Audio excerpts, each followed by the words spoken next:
Okay, another thing I wanted to talk about is kind of a continuation of one of the videos I've just done. I don't know what I'm going to call it, so where I was basically talking about some of the things on the path that I needed to overcome, you know, like believing in putting enlightenment on a pedestal, things like that.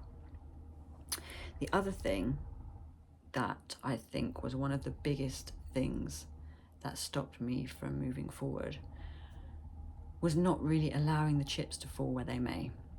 And I think this is one of the main obstacles for everybody, is that there's a main fear that comes up, and usually it is the fear of losing something. So if I get enlightened, or if I go on this journey of seeking, then I am afraid of losing, you know, fill in the blank. And for me, it was my music career. For others, it might be a loss of connection with their family or their children. For other people, it might be they're afraid that they might not be able to survive, so that security or money, they might feel that they lose those things. Sometimes people might fear of losing parts of their personality that they can't get back. And I held on to this fear of losing music because at the time when I was just started looking into the non-dual path, I was also going on this music career path. So they were kind of running concurrently together. But I couldn't move much further forward on this non-dual path because I was so afraid of losing this music career. So it's kind of like, in a way, it's like an attachment. So it's like a deep attachment to this thing that you're afraid of losing.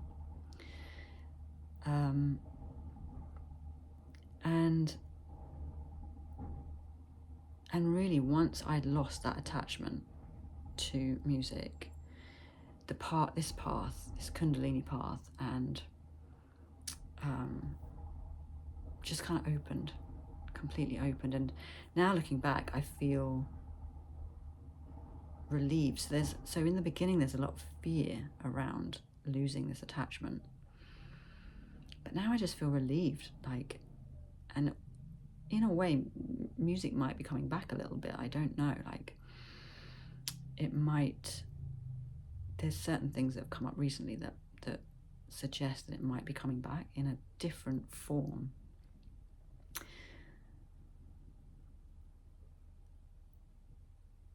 But what I will say is that whatever this sense of attachment that you feel that you have,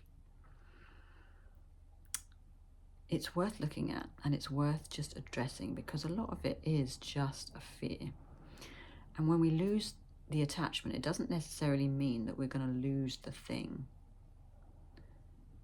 It just means we're losing our attachment to it. So we're not clinging to it really as tightly anymore. We're able to be looser with it. And for some people, when we loosen up on that, it might get lost. But there's a relief, you know, if it is something you lose, there'll be a relief that it's gone, because you're like, I just don't need that anymore. I just do not need that.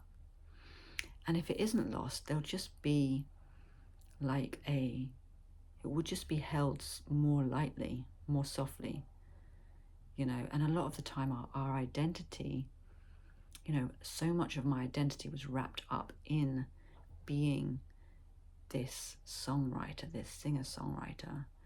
And I had basically wanted to do it since I was a child. So I had really had that identity most of my life, and I had no idea who I was without that. And so once that loosened, it was just like freedom in a way. I didn't feel like I had to put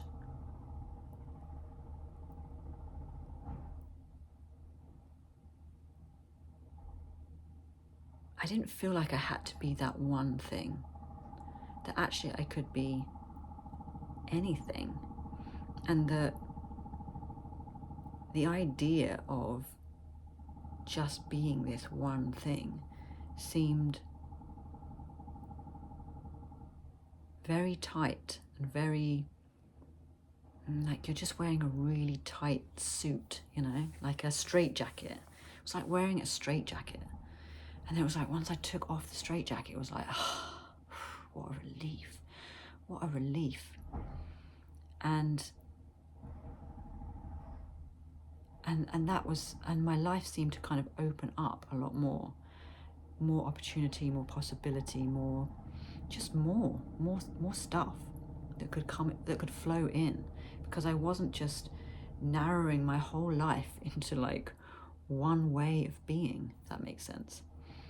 So we have these fears around what we're going to lose, but I can tell you now from experience that if it's lost, you'll be relieved. And if it isn't lost, you'll just be holding it a lot more lightly.